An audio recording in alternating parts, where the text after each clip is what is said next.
மக்கள் வணக்கம். இன்றைய பதிவில் நம்ம ஒரு அற்புதமான மூலிகைக்காய் அதை பற்றி பார்க்க போகிறோம். இதுதாங்க அந்த மூலிகைக்காய். இது எதனுடைய காய் அப்படின்னு பார்த்தீங்கன்னா மிளகு தக்காளி இலையின் காய் தான்.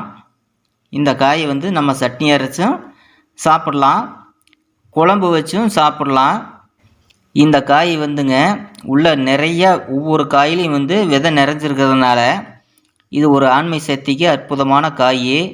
அதே சமயத்தில் குடல் புண் அனைத்து ஆற்றுது, அல்சரு, அது இல்லாத கிருமி, பல கிருமிகள் எது இருந்தாலும் சரி அழிக்குது, உடலுக்கு நல்ல பலத்தை கொடுக்குது. நம்ம இதை எப்படி எப்படி குழம்பு செய்ய முறை அப்படிங்கிறத நம்ம பார்க்கலாம் வாங்க. நண்பர்களே, ஆரம்பித்தாச்சு. மிளகாய் போட்டாச்சு. மிளகாய் இளஞ்சூடாக அப்படி போட்டு வறுத்துக்கணும்.